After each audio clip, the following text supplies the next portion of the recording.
It's a Friday night, last February, and I check my watch. 3 a.m. Exhausted, I close my Latin textbook and doze off on my desk. Why was I up so late working on a weekend? Well, I was a week away from leaving on a 3-month exchange to Spain. Sounds great, right? Yes, but I had to make up all the work I'd been missing in those 3 months, and it wasn't easy.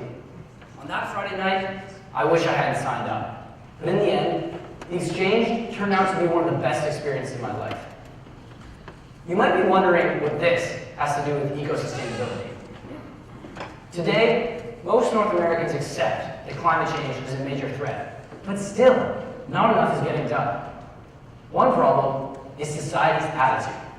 We claim we care, and perhaps we really do care, but we have trouble making any changes.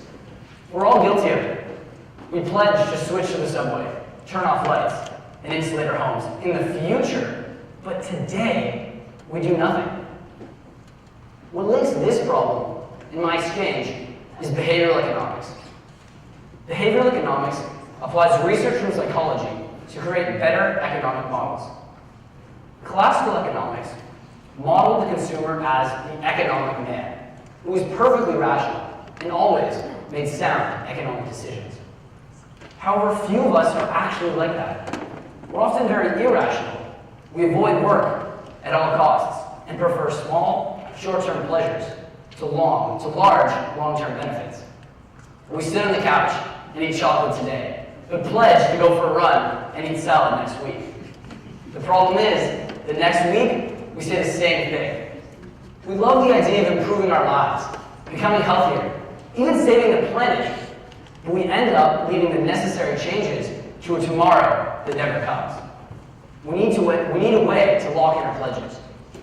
If you had asked me at the beginning of the semester if I wanted to give up my Friday nights, do a ton of extra work, just to go to Spain for 3 months, I would have said no.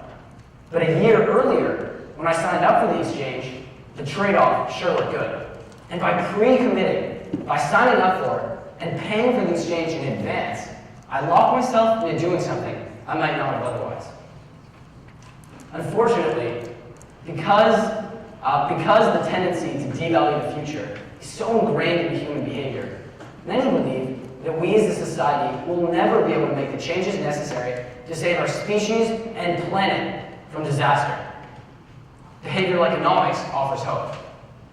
Research shows that small nudges, like changing so-called decision defaults, can produce surprisingly large benefits. For example, a study was done on retirement programs in America. Just as we put off exercising or installing insulation, people often put off saving money for retirement until it's too late. Encouraged by tax incentives, companies started offering their employees great retirement packages through deductions from paychecks. At first, very few people opted into the program.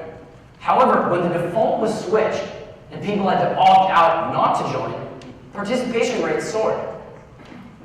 The difference here is that by giving the employees a small nudge to join through changing the default, the company actually increased participation rates. It was a great success.